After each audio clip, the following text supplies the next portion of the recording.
Hey, how's it going, everybody? Welcome to another daily movie review. Today, we're going to be talking about the 1998 film Deep Rising. Yeah, see, I got a copy right here. Oh, Kino Lorber Studio Classic.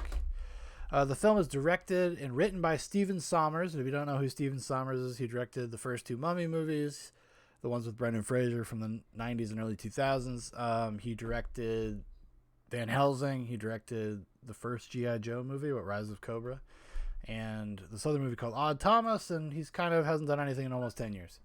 It stars Treat Williams, Famke Janssen, Anthony Head, Kevin J. O'Connor, Wes Studi, Derek O'Connor, Jason Fleming, and others. The plot synopsis logline is: a group of heavily armed hijackers board a luxury ocean liner in the South Pacific Ocean to loot it, only to do battle with a series of large-sized, tentacled, man-eating sea creatures who had already invaded the ship.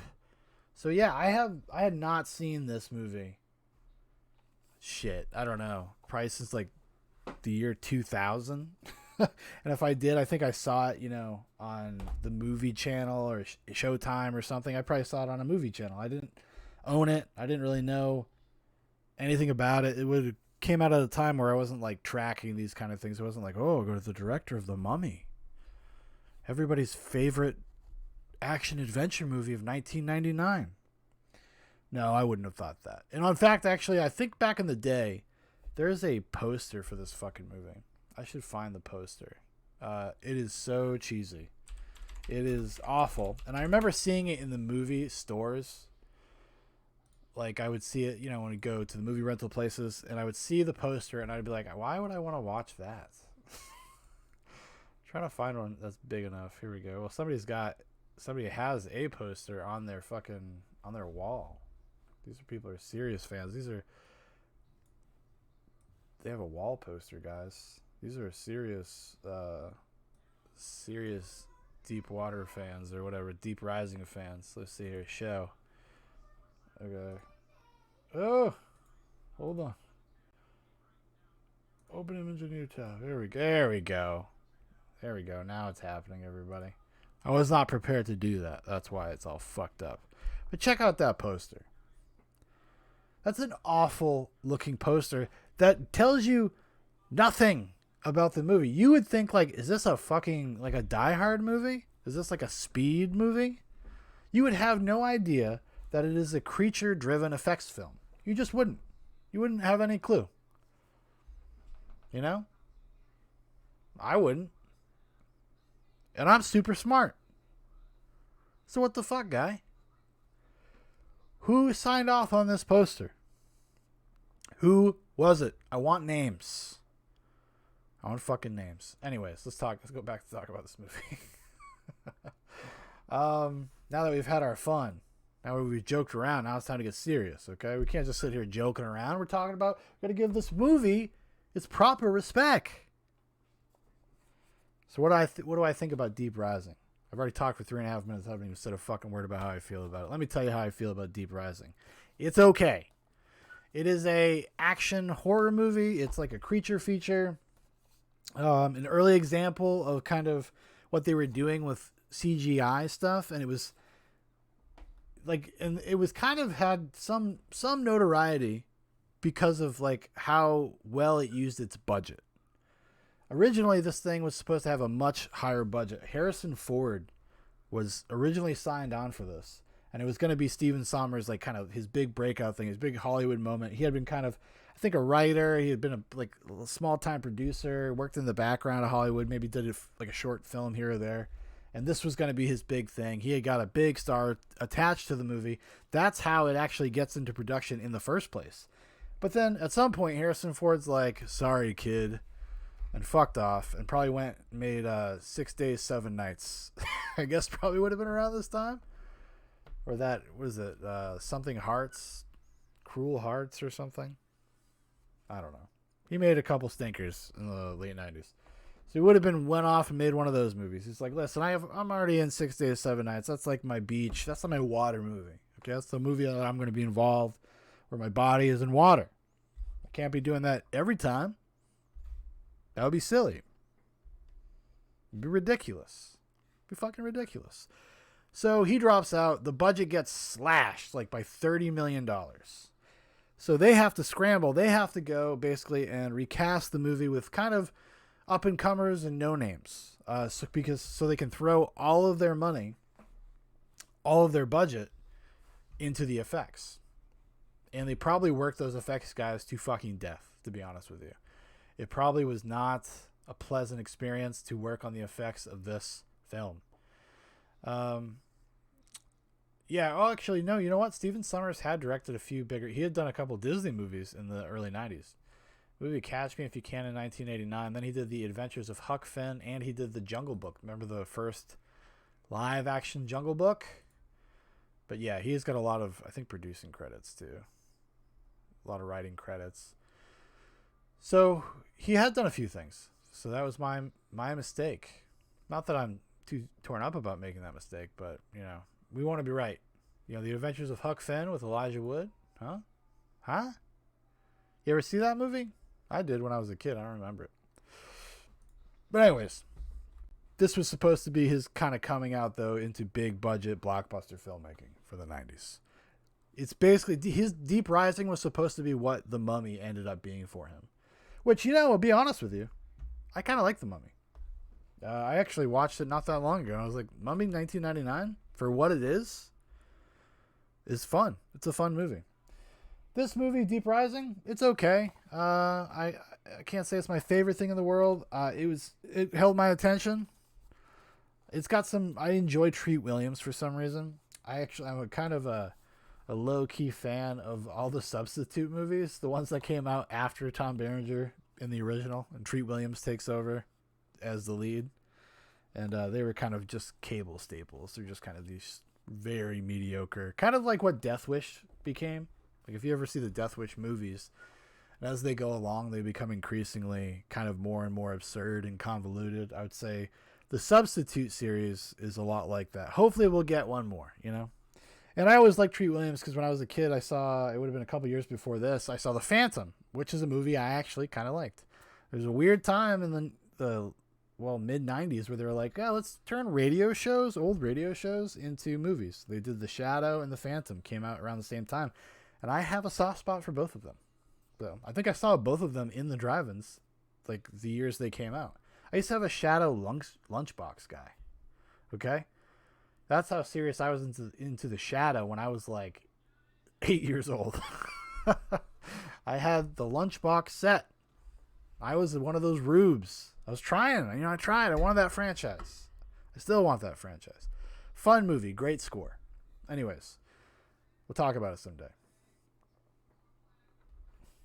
Yeah, this movie, it's just... The problem with this movie, the biggest problem, is that none of the characters are particularly likable or even all that memorable, save maybe Treat Williams and his buddy, what's his name? Kevin J. O'Connor, who, if you've ever seen the Mummy movies, plays Benny. He's a fun character actor, and he's okay when he's given shit to do. But nobody's really likable, and then there's no stakes in the movie at all, like in terms of these people surviving, and then there's like Famke Johnson and Treat Williams having kind of a love story-ish type thing. They are the romantic... She is the romantic interest for the movie. It makes zero sense, and it just is like, oh, okay. Sure. It's there because it has to be there in one of these type of kind of formulaic action-adventure movies. That's why it's there. It just doesn't make any sense. They just don't earn it at all. Period. They're literally together for a couple hours. And nobody's really that good of a person, like I said. I wish they kind of had a kid in the movie, or some of the survivors, because, you know, what happens is these mercenaries, they go board the ship, like it says, and they're going to loot it, and then they find out, oh, the people have been killed or whatever by those creatures, and they do find a few survivors, but it's just like a couple of rich people and Famke Johnson. And I was like, why isn't there like a mother and daughter or something like that? Something to add some dimension to these dynamics of what we're supposed to be dealing with, this crowd, these people, because they're all just self-interested, self-motivated people. There is no sense of kind of like sacrifice, or even the potential for there to be one, which I think is why you would bring a kid into it. You know, add that danger element that children bring into perilous situations. Because that, to me, was the biggest problem. Because it just kind of is flatlined the whole movie. Some of the effect stuff is pretty fun. There's a few fun, clever kills. It is a rated R movie, and it does live up to the rated R title. The monster itself is kind of like this weird, I don't know, it's almost like a Cthulhu-esque type thing, or it's like a tentacle monster. It's not Cthulhu-esque, but something that like maybe H.P. Lovecraft-esque, I guess, would be a better way to put it. And it's like this tentacle thing, this worm thing that will eat you and then slowly digest you and then shit out your skeleton. So you just die slowly. And it's just kind of an anonymous sea monster. It doesn't have some sort of defining quality. And it also feels fairly aimless. Doesn't feel like kind of motivated in a weird way. Other than just to consume. It's just trying to kill them, just to consume them. It just doesn't feel like it has a personality. Which maybe is a weird desire to have for a creature feature movie like this. I don't know. You know, why rest on our laurels? You know, just because all the other creature feature movies are these fucking dumb whatever, doesn't mean that your creature feature has to be that way. We can think a little bit harder. Let's try to divine a good, motivated monster. You know? That's what I say. But you can see a lot of the DNA in what Stephen Sommers did after this, like especially The Mummy. This is probably a good training ground for him doing The Mummy. A lot of the same types of characters are in The Mummy. There's the same types of quips. It is kind of, Deep Rising is a little bit like low-rent Indiana Jones. Treat Williams especially feels like an Indiana Jones-esque character. I can understand why Harrison Ford, or why they wanted Harrison Ford for this movie. It makes a lot of sense, actually. Also, if you've ever played the Uncharted video games, Treat Williams is basically Nathan Drake. Which I'm not saying, obviously, Treat Williams didn't rip off Nathan Drake. Maybe it might have been the other way around, but it's very, very, very similar. It's adventure action man.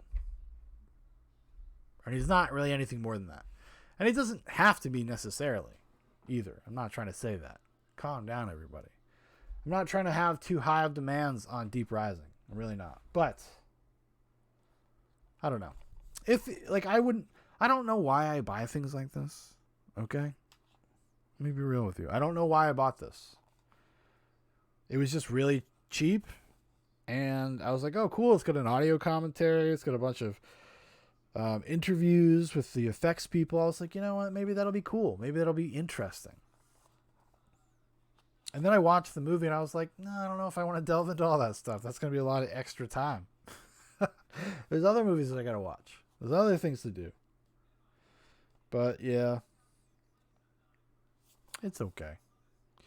And this Kino Lorber release, it's just a basic 1080p. They didn't even do a 4K restoration or anything. I mean, come on. Come on. I mean, you're going to go through the trouble to make like a slip cover and all that stuff. Look at this. Oh, and then I got the original. This is apparently like the original poster, one of the other original posters. Full Scream Ahead. Deep Rising. Like, what is that? Looks like a ghost movie. Like a haunted ship movie. This movie is struggling for an identity. That's what it's struggling for. It feels like everything you've ever seen with a monster. That's what I gotta say about that. I'm done talking about it. I'm fucking exhausted. Tired of talking about it. I'm done. I quit.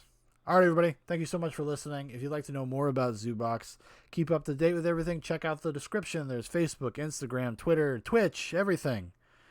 Make sure to go check out our Twitch. Go follow us on Twitch at Shaun Zoobox.